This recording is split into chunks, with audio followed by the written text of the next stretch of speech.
A doutora Olga Maria Soares de Gross é geógrafa com bacharelado e licenciatura na Faculdade de Filosofia de Santos e mestrado em Geografia Humana pela Faculdade de Filosofia da Universidade de São Paulo. Integrou o corpo técnico da Emplasa de 1975 a 1987. Coordenou vários projetos, entre eles diretrizes para o estabelecimento de uma política relativa ao meio ambiente da região metropolitana de São Paulo e do espaço macrometrópole. Políticas e diretrizes para o ordenamento do uso e ocupação do solo da região metropolitana de São Paulo. Diretrizes de uso e ocupação do solo para a área macrometropolitana. Projeto de lei e disciplinamento do uso e ocupação do solo na várzea do Rio Tietê. Autora de vários estudos, entre eles classificação de aptidões do sítio da Grande São Paulo, utilizando-se técnicas cartográficas e fotointerpretação. E do estudo Grande São Paulo, sítio físico e estruturação regional. Participou de importantes trabalhos, como PMDI 2, revisão e atualização, Plano Diretor de Mineração para a região metropolitana de São Paulo, Plano de Atividades Hortifrutigranjeiras na Grande São Paulo, Plano Sistematizador do Tombamento da Serra do Mar e Paranapiacaba, Plano Diretor de Drenagem do Rio Juqueri e Ribeirão Eusébio em Franco da Rocha, implantação do Sistema Cartográfico Metropolitano, ações complementares à Política Metropolitana de Uso do Solo, projeto piloto em áreas da Bacia de Guarapiranga. Oi, olha, está sendo um prazer muito grande esse convite e eu espero corresponder com meus depoimentos sobre a minha vida na Emplasa. Doutora Olga, a sua experiência como geógrafa, atuando em cartografia no período de 72 a 75, resultou em uma capacitação importante para o seu futuro profissional? Ou seja, de que modo essa experiência na cartografia alinhou as suas contribuições técnicas futuras? Sim, foi para mim um privilégio, né, depois da minha história acadêmica, de ter feito um mestrado em ecologia ligado às atividades de produção rural no Paraná. Eu estava numa área de ecologia, né? E tive muitas contribuições do pessoal da USP com relação à minha formação com foto aérea, que era uma coisa nova. Inclusive, fui estagiária do Instituto Brasileiro do Café por causa disso. E esse instrumental, ligado a uma questão assim de um gosto muito grande pela parte de ecologia, da fitogeografia, eu acho que me habilitou a poder dar essa contribuição ao planejamento, né, na parte, digamos assim, do físico e biótico, né, que era um elemento talvez um pouco novo nessa época. Agora, o fato de eu ter entrado pela porta do Sistema Cartográfico Metropolitano e com um chefe que era uma pessoa muito especial, que era o Lisboa, uma pessoa muito interessante, muito inteligente, muito brilhante, e que ele acreditava muito na gente e dava muito espaço para a gente fazer as coisas. Na verdade, eu comecei, ele gostou muito, né, de eu já chegar com mestrado e ficou muito feliz, e ele me fez preparar um curso para os usuários do Sistema Cartográfico Metropolitano, um curso de como utilizar toda a documentação aerofotogramétrica, em especial as fotos aéreas. E isso, eu acho que já foi me formando e as pessoas foram me conhecendo em outros departamentos da Emplasa para trabalhar naquilo que eu chamo de projetos de uso do solo.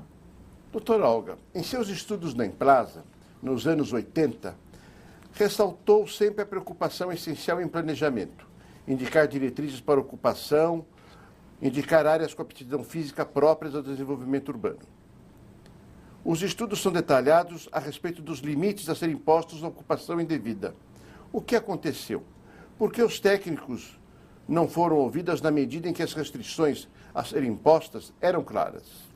Bom, o que eu tenho para dizer sobre isso é que a gente começou a mostrar um pouco para os, digamos assim, a população e os proprietários de terra, e por que não até para o poder local, não é?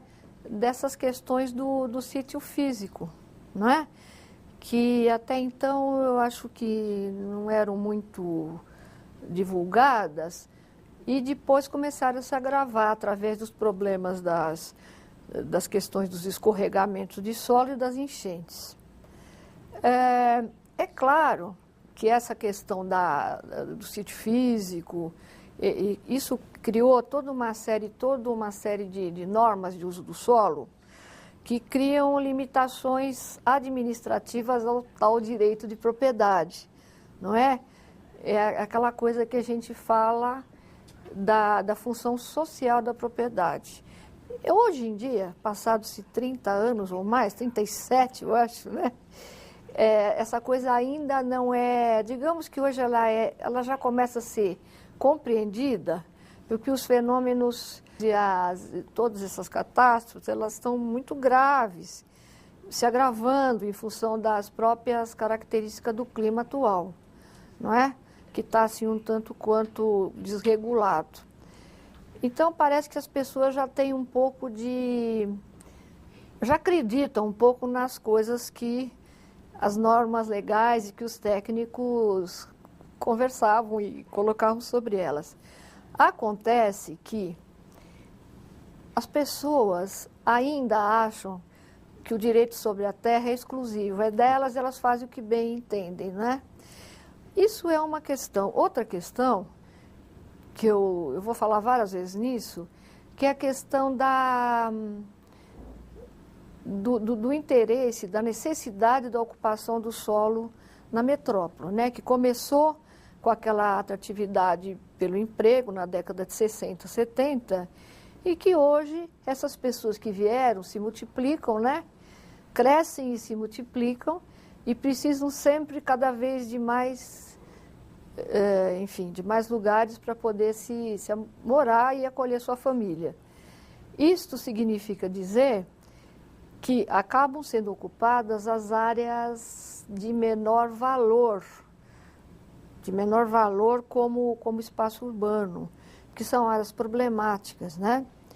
Então, eu acredito que esse é um pedaço da questão. Outro pedaço que é uma coisa assim um pouco delicada que eu vou falar, que eu acho que a classe política, muitas vezes associadas às organizações populares e ao próprio poder local, eles não têm assim muita responsabilidade ainda em relação a isso. Então as coisas às vezes são, não, pode ocupar, está contra a lei, mas depois a gente dá um jeito, não é? E na hora que os problemas se agravam e que as pessoas sofrem risco de vida e perda assim, dos seus bens, o governo acaba socorrendo, né? São as ações assim, emergenciais de socorro.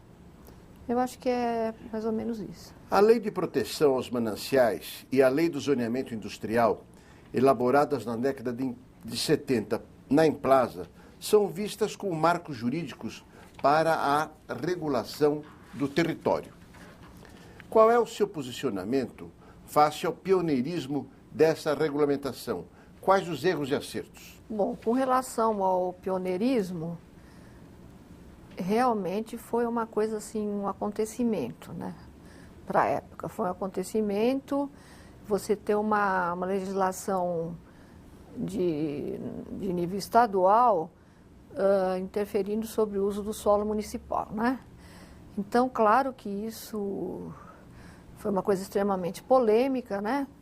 Mas foi muito importante para a época pelo fato de você conseguir, da Secretaria de Negócios Metropolitanos, enfim, todo aquele grupo de profissionais, né, em Plaza, consegui estabelecer em termos de território, essa questão do interesse comum, né? Interesse comum, que no caso é a produção de água. Não é? E não importa em que município, importa onde essa água nasça e para onde ela vai, né? E como ela vai. Acontece que, eu vou falar primeiro da de Mananciais.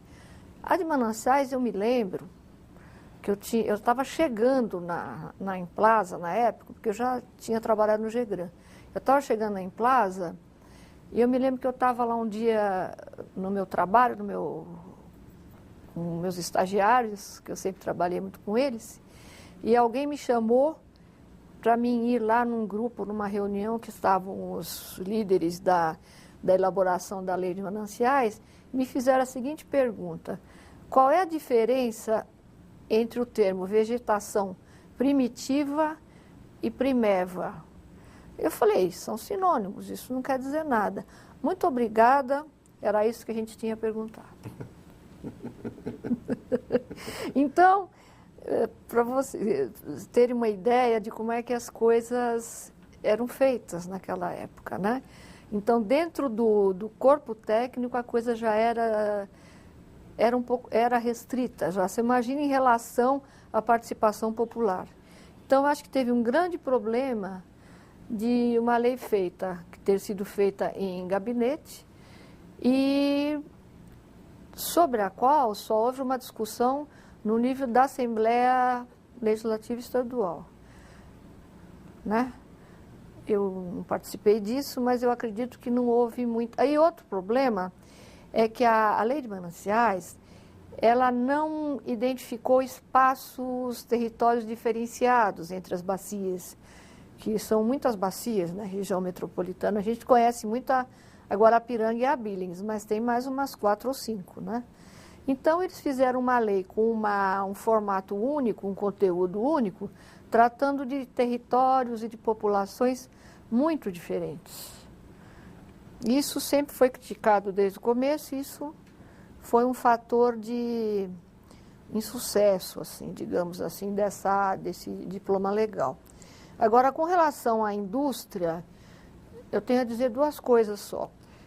Primeiro, é que já foi um pouco depois, porque essa Mananciais foi um assunto que rolou entre 73 e foi aprovado em 76, né, com a Lei 1172. Agora, a de indústria, a 1817, ela já foi uma lei num outro momento, um pouco para frente, porque houve uma participação dos interessados na montagem dessa lei, né, do poder local, dos vários municípios. E eu acho que ela para mim, ela teve um problema, ela enfrentou duas coisas importantes, ela causou duas coisas não muito boas. Por um lado, uma valorização da terra em relação da delimitação de territórios para a finalidade industrial, portanto, sobe o valor da terra. E outra coisa foi a questão do momento de esvaziamento da atividade industrial na região metropolitana de São Paulo. Já foi uma área que as indústrias começaram a procurar novos lugares, tendo em vista os movimentos sociais já, não é? As organizações lá no ABC. Então é isso. Mas com certeza foram fatos assim muito importantes do ponto de vista de ações de planejamento concretos para aquela época.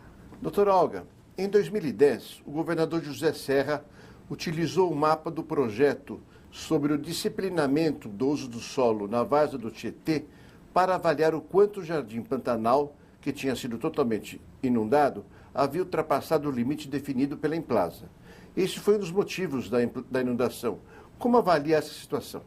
Olha, primeiro que eu estou até surpresa desse nosso trabalho ter sido avaliado e examinado pelo governador na época, não era? E, inclusive, é uma coisa assim, muito interessante, sabe, que tem acontecido na minha vida profissional. a gente acaba... Eu tenho tido várias surpresas, assim, de ver que coisas que você falava numa época e que não foram aceitas, não foram implementadas, ou estão dando resultados agora, ou deram problemas agora também. Então, esse caso da várzea do Tietê, na verdade, a gente fez uma lei de disciplinamento de uso e ocupação do solo em função de um fato assim bastante curioso, porque esse projeto emergiu de uma coisa assim muito engraçada. Porque o projeto do Ruiotá, que é aquele do Parque Ecológico do Tietê, que previa aquele sistema de vias ao longo do rio, e que implicava, de certa forma, numa certa retificação do Tietê, ele criou sérios problemas de desapropriação de terras. Então, tinha que se colocar uma lei de uso do solo, olha só, para se impor limites ao direito de propriedade, se impor controles administrativos ao direito à propriedade e à ocupação, né? E que isso era uma tentativa de baixar o valor da terra para que se pudesse fazer o ressarcimento. Muito engraçado isso, né? Nem sei se eu devia falar, mas é um fato interessante. O que aconteceu? Essa lei acabou não foi apresentada pelo Executivo à Assembleia Legislativa. O conteúdo dela era assim, eu acho até hoje um trabalho assim muito interessante, que foi feito com a ajuda, inclusive, de professores meus da USP e com uma turma jovem de urbanistas que hoje estão na Emplasa, continuam na Emplasa, inclusive em cargos de gerenciais, e que a gente se entusiasmou muito, porque a gente criou muitas formas de ocupação possíveis num terreno inundável, entendeu? Então, a nossa frase era assim, não obstaculizar o sistema de escoamento. Lembrar sempre que a várzea, que o corpo da várzea é um container. Ela contém a água que vem das vertentes que já estão muito urbanizadas. Foi um trabalho assim muito cuidadoso. Uma pena não ter sido implementado. No lugar desta lei de uso do solo, que podia ter sido encaminhada, em 1987, foi aprovado pela Assembleia Legislativa, por uma iniciativa de um deputado estadual, a criação de uma APA, de uma área de proteção ambiental na várzea do Tietê. Essa APA hoje tem um conselho, porque esse instrumento da área de proteção ambiental, ele tem uma gestão através de um conselho. É um conselho consultivo, ele não tem poder de fiscalização, mas é uma tentativa moderna de se cuidar de uma área, não só com normas de uso do solo, mas com participação da sociedade, né? Esse conselho até hoje está se implantando. Eu vejo que as coisas ainda não estão totalmente resolvidas. Está havendo um esforço muito constante da Secretaria de Meio Ambiente, através do Instituto, da Fundação Florestal, para implantar essa área de proteção. E tem também aquele projeto de criar os parques no cinturão meandrico, né, que foi uma coisa que nós que inventamos na época. Inventamos não. O professor Aziz, fazer uma homenagem a ele. É um termo dele, né?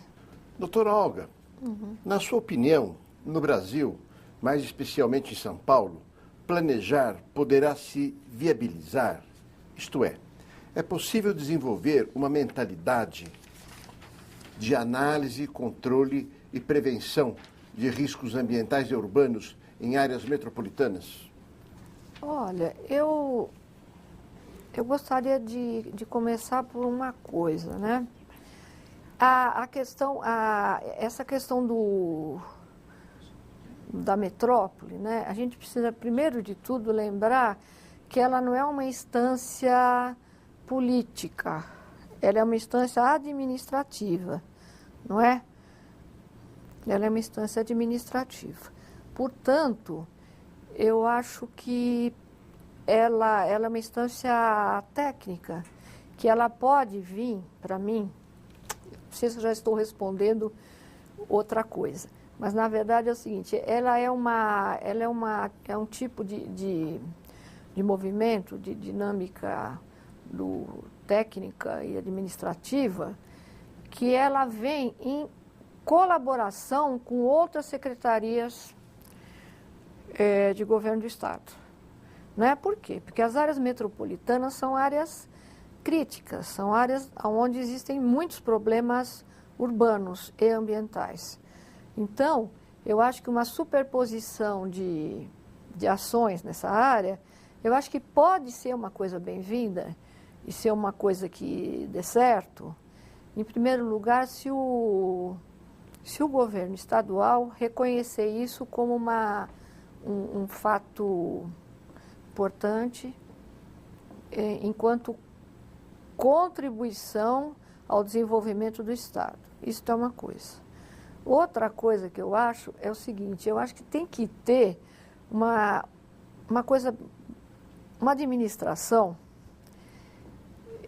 porque assim, a gente ficou tão assim marcado por essa coisa de tentativas e tentativas e estudos muito interessantes e muito aprofundados e muito acertados, né? E que não foram adiante, que a gente está vendo aí os problemas. Então, eu acho que o que precisa acontecer é uma forma diferente de se governar, de se fazer a gestão metropolitana. Eu acho que tem uma coisa que a gente chama de áreas-programa, que eu acho que dentro dessas áreas metropolitanas deveriam ser delimitadas, podem ser delimitadas áreas com um tipo de problema específico e ter uma delimitação de território com a denominação de área-programa para cuidar de, por exemplo, de habitação ou, por exemplo, de produção de água, de uma dada bacia, ou talvez resolver um problema de acessibilidade, enfim, o problema não interessa. Fazer uma área-programa significa ter dinheiro, ter recurso, ter organização e poder ser administrado e principalmente ter envolvimento da sociedade civil. Eu acho que ela tem que emergir, esse problema que se resulta uma área, ele tem que emergir de um problema, de uma questão levantada pela própria gente que vive e produz na região, não é? Pelas organizações. Né? Porque a gente precisa entender que eu tenho até uma coisa interessante para comentar sobre isso. Eu, atualmente na prefeitura, como a gente trabalha com plano diretor, eu até pelo fato de ter vindo em Plaza, de CETESB, na verdade, a área que eu acompanho é a área dos mananciais, que é a subprefeitura de Parelheiros, Boi-Mirim e Capela de Socorro. Eu lembro que um dia o subprefeito, nós estávamos numa reunião, ele virou para mim e falou assim, mas Olga, que coisa de louco, é muito difícil. Eu tenho, além da minha prefeitura, eu tenho 2 governos acima de mim. Um que é o governo municipal, até mais, outro que é o governo estadual e outro que é o governo dos mananciais. E agora vocês inventaram uma terceira forma de governo, que é a área de proteção ambiental do Borolé Colônia. O que eu faço?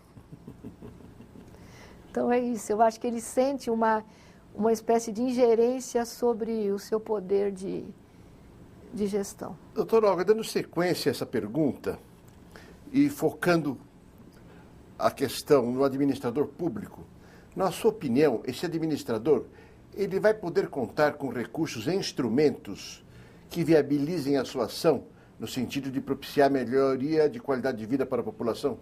Olha, eu acho assim, que instrumentos, eu acho que eles estão cada vez mais avançados, mais instrumentos aparecem. Agora mesmo a gente está trabalhando com o instrumento da concessão urbanística, que é altamente polêmico, Mas, enfim, instrumentos não faltam e estão sempre surgindo.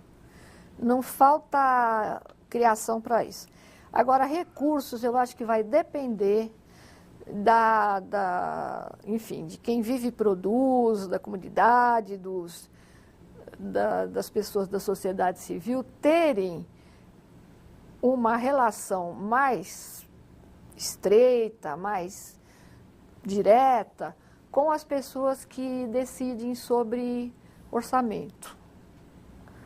Não é? Porque a gente vê, olha, o Ministério tal conseguiu tal orçamento, a subprefeitura tal não tem orçamento, não é? Ou a Secretaria de Meio Ambiente tem mais dinheiro porque ela consegue ter dinheiro das compensações ambientais, mas a habitação não tem dinheiro, porque depende dos recursos federais, e aí tem sérias injunções políticas. Então, eu acho que essa coisa tem que ser acertada, tem que ser acomodada. Eu acho que as pessoas têm que ter uma consciência, assim, mais clara. Eu acho que isso é uma coisa, assim, que também não é para hoje, e que elas têm que realmente... Quer dizer, o governo tem que saber dividir esse poder com a sociedade civil. O seu estudo, Plano Diretor da Mineração para a Região Metropolitana de São Paulo, é uma referência técnica importante na produção da Implasa. Foi pioneiro no Brasil. Como analisa esse projeto na atualidade? Bom, eu analiso de uma forma assim, extremamente positiva, porque os empresários da mineração, e eu chamaria aqueles empresários mais modernos, né? Eles hoje, eles lidam de uma forma muito boa com a questão do licenciamento ambiental, enfim, digamos assim, com a instituição, com as instituições do governo, né? E interessante que nesse projeto, que eu, aliás, entrei assim já no meio dele, e foi uma coisa muito legal eu ter entrado, porque eles estavam fazendo um estudo mais do potencial minerário, vendo que áreas da Grande São Paulo que tinha que tipo de mineral, a importância dele, a quantidade. E, de repente, alguém teve ideia de nos chamar para projetar esse potencial sobre as questões do uso do solo metropolitano. Então, a gente fez um plano mesmo físico-territorial, porque a gente juntou toda essa questão das atividades. Por exemplo, aqui é uma área que está reservada para atividade hortifruti granjeira. Aqui é uma área importante para a expansão urbana, então não vamos minerar aqui, sabe? E isso passou a ser, essas diretrizes passaram a ser incorporadas enfim, pela comunidade, pelos próprios órgãos que fazem a gestão da atividade de mineração, né? Foi muito interessante, eu acho muito bacana. Doutora Olga, por que, na sua opinião, usualmente, o planejamento metropolitano não se efetiva, ele não acontece? Olha, eu acho que eu já falei um pouco sobre esse tema, mas eu vou voltar a falar. Eu acho que a grande questão, para mim, né, é a questão da ingerência que isso representa sobre o poder local, não é? Então, por isso que eu gosto muito de tento frisar, que a administração metropolitana, ela não é uma instância política, né? Ela não tem um prefeito, nem um governador, e ela tem que ser muito reconhecida como tal, como uma instância de administração que está ali para fazer gestão, para colaborar e para reforçar a administração pública das demais secretarias, dos demais temas, enfim, seja transporte, urbanização, meio ambiente, né? Isso sem pensar em coisas, por exemplo, que tem uma independência muito grande e uma autossuficiência muito grande. Exemplo, o município que eu trabalho, que é São Paulo, né? Então, veja bem, Eu acho que até então a gente se debateu muito com esse problema. Eu vou me remeter à gestão do doutor Almino Afonso e que também teve agora esqueci o nome do presidente da Implaza, mas não interessa, o doutor Alaor Café era o vice-presidente, né? E nessa ocasião, a estrutura organizacional que a gente tinha, que era o Consult, o Codegran, não é? O Consult era uma representação dos prefeitos. Eu me lembro muito bem de uma reunião, o doutor Rodolfo Costa e Silva, que era o presidente da Implaza, enfim, um debate muito acirrado, muito pesado, com os prefeitos de uma área assim que tinha uma urbanização e uma industrialização muito importante, né? Com relação a, por exemplo, as diretrizes da Lei de Mananciais. Entendeu? Eles entendiam. Essa gestão metropolitana, que inclui uma coisa assim que era muito sensível, era enfim, a questão dos mananciais, né? da proteção dos mananciais.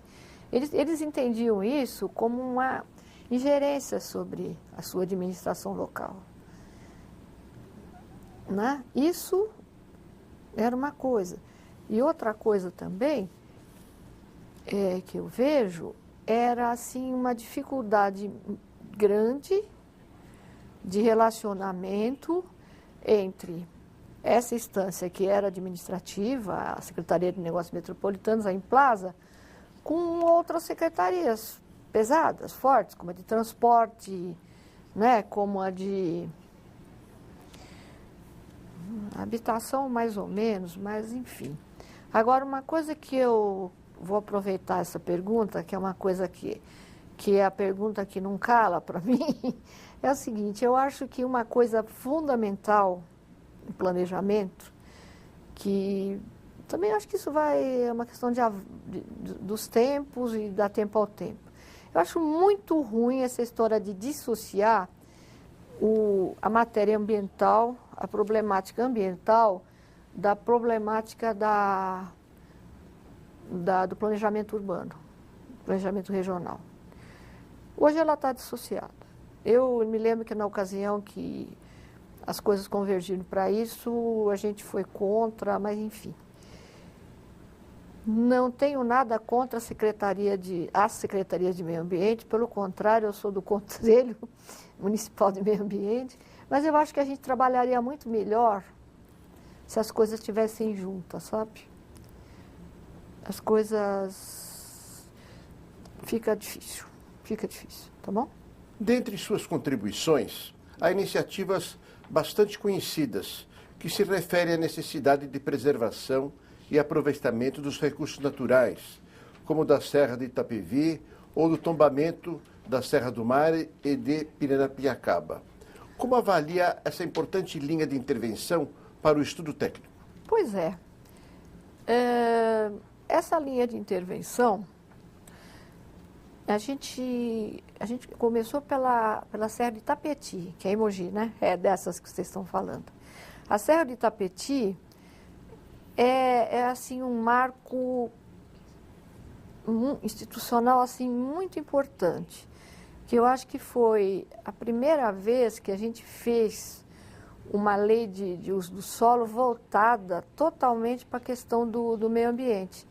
E foi uma iniciativa, não é, do roteiro de projetos da Secretaria de Negócios Metropolitanos, veio de lá.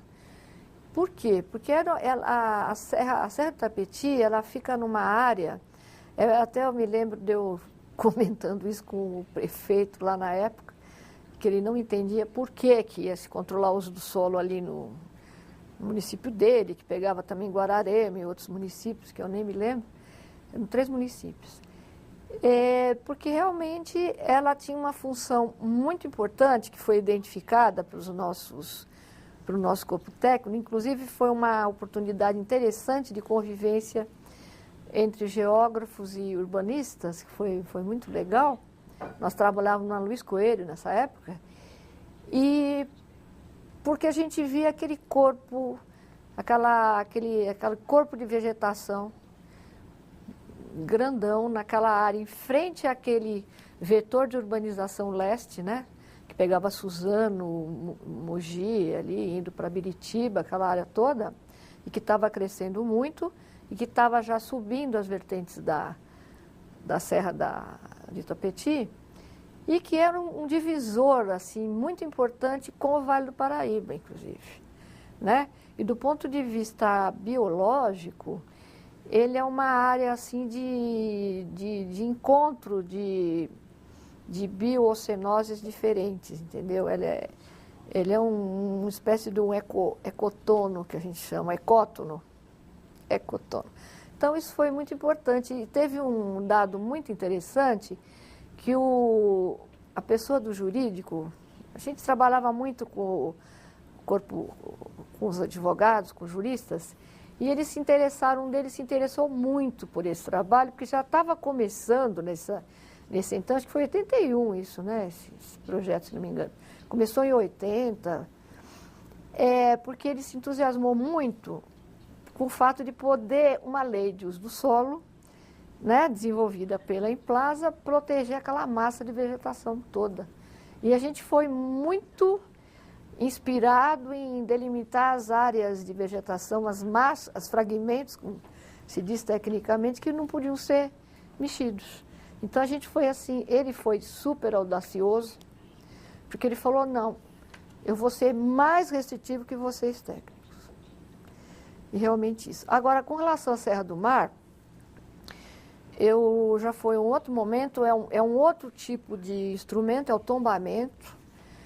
Eu acho que foi uma coisa, assim, muito importante, foi a iniciativa do professor Aziz Absaber, nosso querido, e de fazer uma espécie de lei de uso do solo com o instrumento do tombamento, né? Isso, para tanto, a Implaza foi contratada juntamente, era assim, o Condefat, a Secretaria de Meio Ambiente, que já tinha sido criada, e a Implaza. Os três trabalhando juntos lá no último andar, deixaram a gente preso lá no último andar, com aquelas, quantas eram as folhas? Acho que eram 23 folhas jogadas assim no chão, porque era tão grande a Serra do Mar, e a gente delimitando o território por geomorfologia e por uso do solo. E foi um trabalho assim muito, muito envolvente, foi muito interessante a gente conseguir se entender entre a gente, não foi fácil, foi um aprendizado.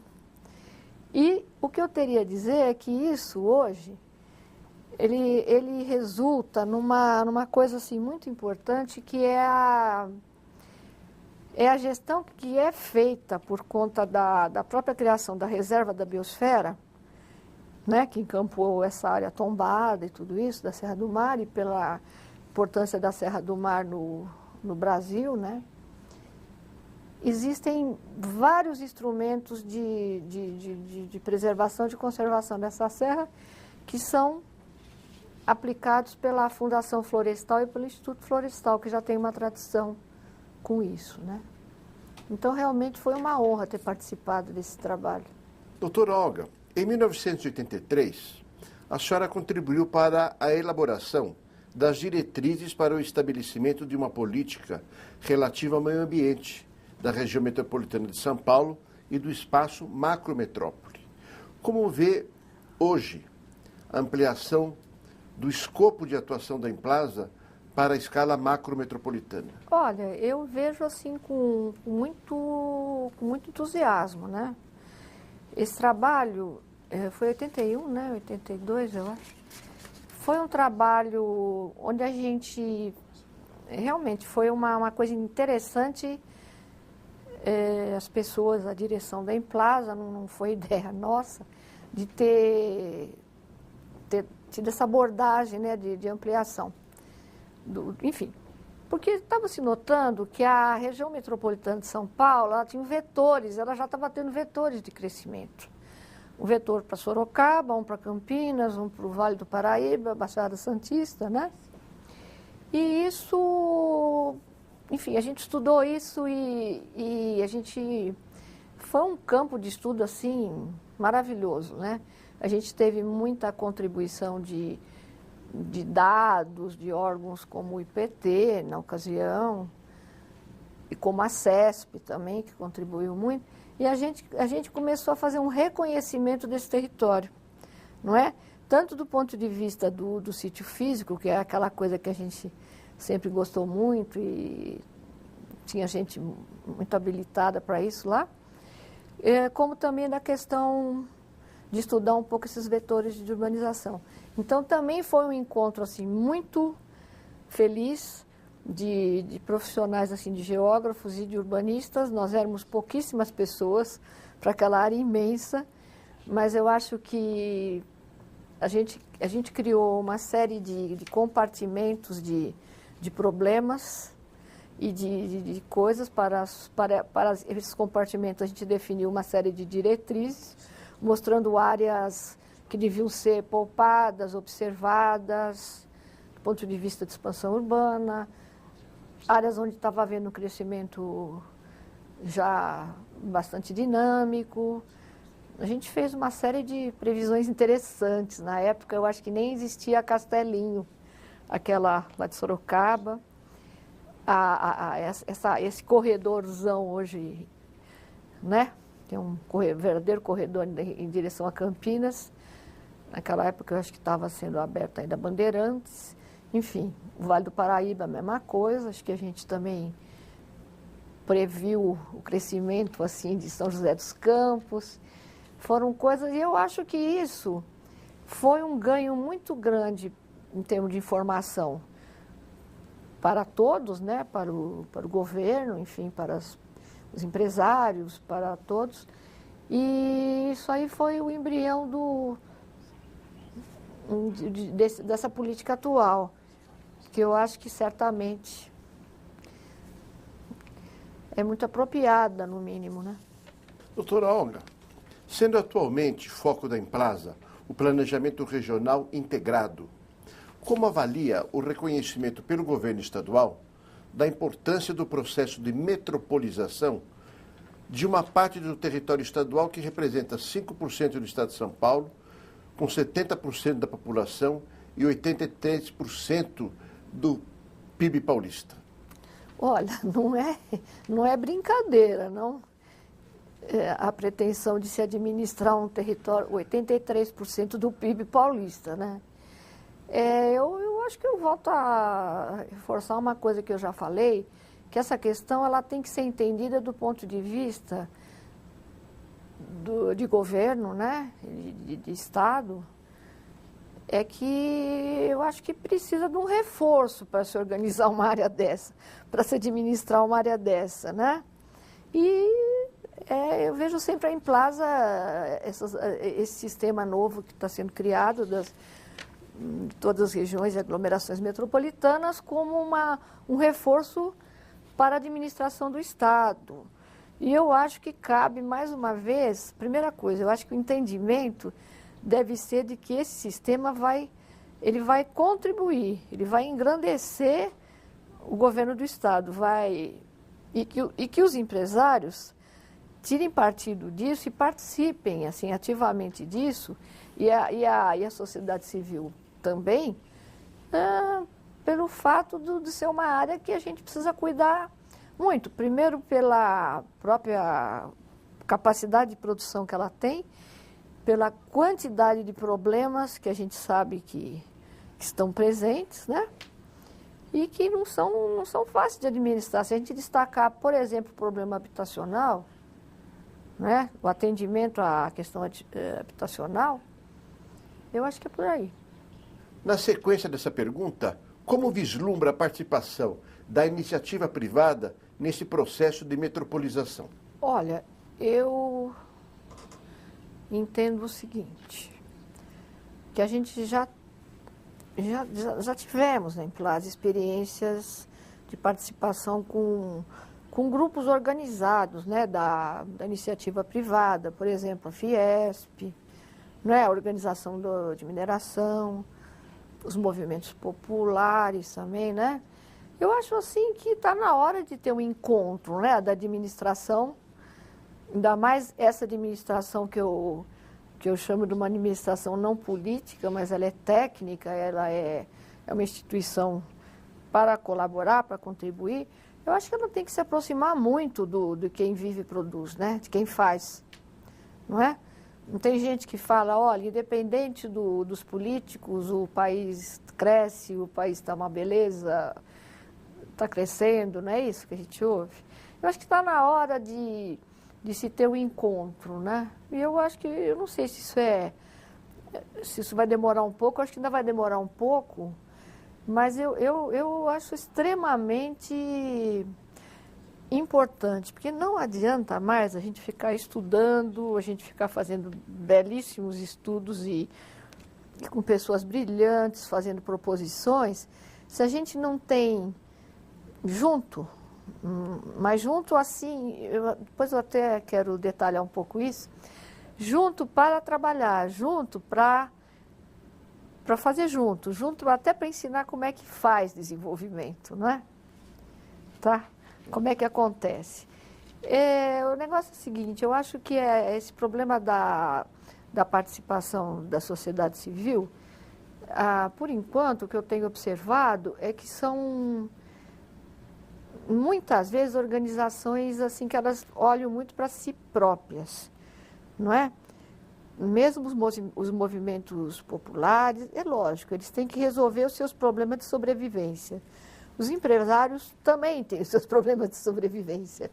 Mas eu acho que está na hora das pessoas trabalharem junto e entenderem um pouco a complexidade e a interação dos fatos. Eu acho muito difícil a gente estar ainda na época do papel pintado, sabe? Não sei se vocês já ouviram falar em papel pintado.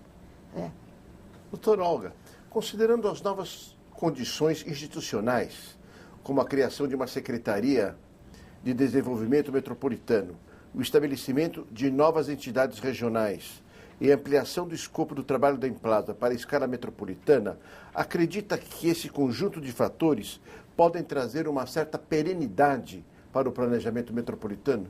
Perenidade, eu acho que vai trazer um avanço neste momento que a gente está vivendo. Vai depender muito da efetividade dessas ações, entendeu? Da sociedade, do próprio governo mais amplo, né? Começar a entender o resultado, a importância desse trabalho. Eu acho que essa perenidade vai ser muito em cima se a gente conseguir ter resultados interessantes, né? Essa forma de gestão. Eu acho que é uma forma isso que eu falei muito de ação por áreas-programa, é uma coisa que o Dr. Domingos, que o senhor conhece, que é da Implasa, e outras pessoas, eu acredito que muitas pessoas já falaram nisso.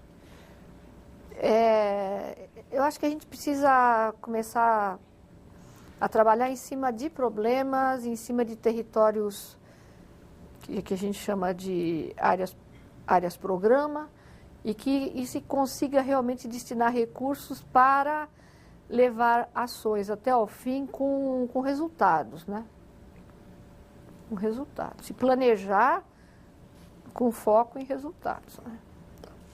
Decorridos quase 40 anos da instituição da Implasa, quais os principais avanços e entraves, resumidamente, no trato das questões metropolitanas? Olha, eu acho que entraves, para mim, é aquele que eu já insisti em várias questões.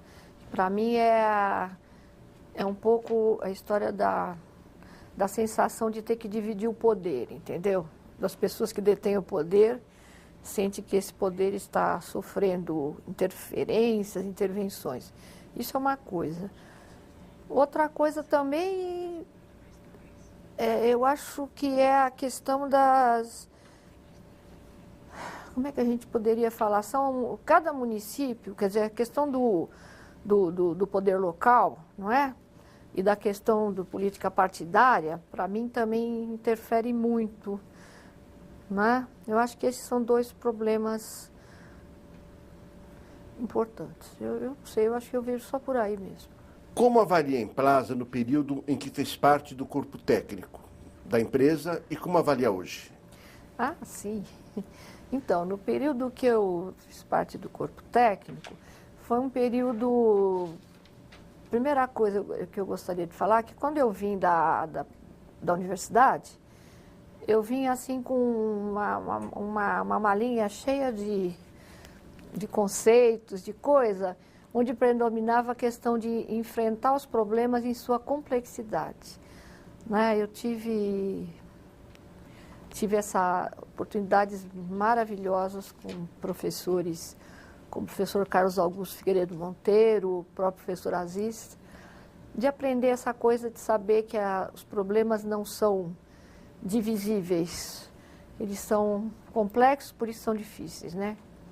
Então eu vim com esta perspectiva e no ambiente da Emplasa naquela época, foi uma época assim muito favorável a gente ter esse tipo de... poder explorar um pouco esse tipo de abordagem, de visão, sabe? Porque era uma época assim de bastante problema político, de bastante... A gente estava em época de grandes restrições, né? Mas a gente discutia muito e a gente tinha muito espaço e muita coisa para pensar e para fazer, não é? E, inclusive, tem uma coisa que eu vou ter que falar, que eu me lembro que o meu mundo, que era o pessoal da geografia, da USP, eles tinham sempre havia uma certa rixa com os urbanistas, uma coisa de disputa pelo campo. E dentro da Emplasa a gente conseguiu acabar com isso. A gente trabalhava junto e um entendendo o trabalho do outro, e foi realmente uma época muito bacana, porque a gente tinha gente muito experiente para comandar, gente muito preparada, gente que com certeza, se já não esteve aqui, vai estar, né? Mas pessoas maravilhosas, tanto no campo do jurídico, né? Eu não preciso citar nomes, quanto no campo do urbanismo, como no campo também do meio ambiente. Eu não posso deixar novamente de lembrar aqui a grande personalidade, a grande pessoa que foi o Dr. Rodolfo Costa Silva, que infelizmente nos deixou. Mas foi um ambiente assim de muito entusiasmo, de muita produção, de muita coisa, muitas realizações boas e de muita frustração também, né? Quando tinha essas reuniões do Consult, do Codegran, as frustrações, porque era um ambiente completamente diferente daquele que a gente vivia internamente. Era o ambiente do não, da disputa, né?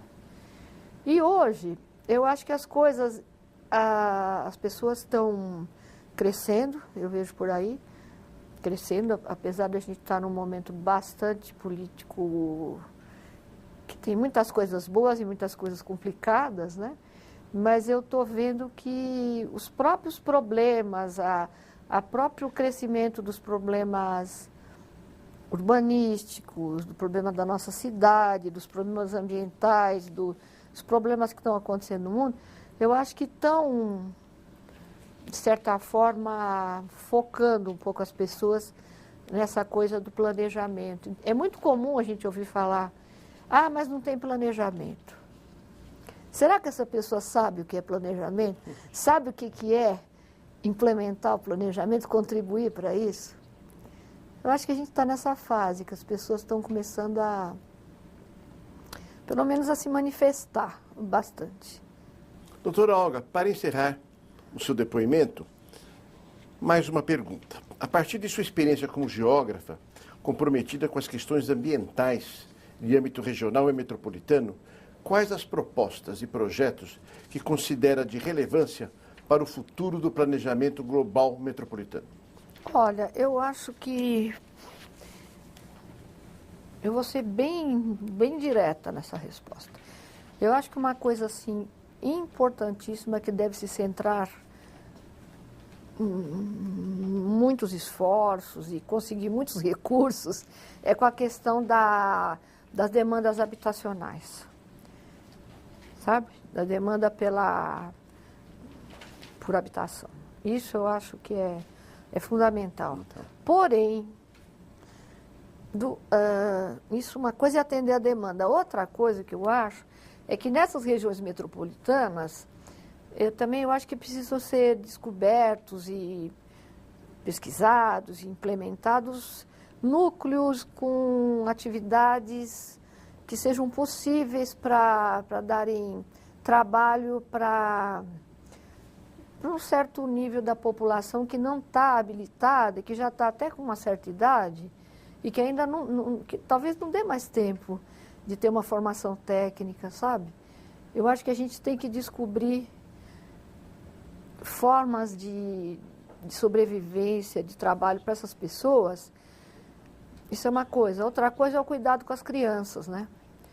O cuidado, as famílias e a escola com as crianças, né? Para que elas possam crescer de uma forma mais saudável, não é? A gente tem visto coisas chatas. Isso eu acho que é um foco, assim, fundamental.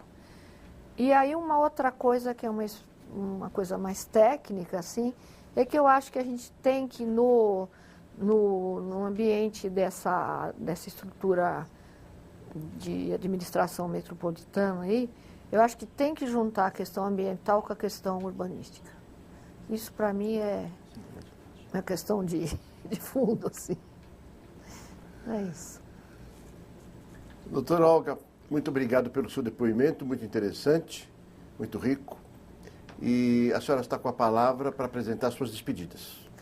Olha, eu acho que eu só tenho que agradecer a oportunidade, a simpatia de todos vocês, desejar muita boa sorte para essa empreitada da Emplasa, contar com a gente sempre para o que der e vier e dar um abraço muito grande nos meus colegas que estão lá.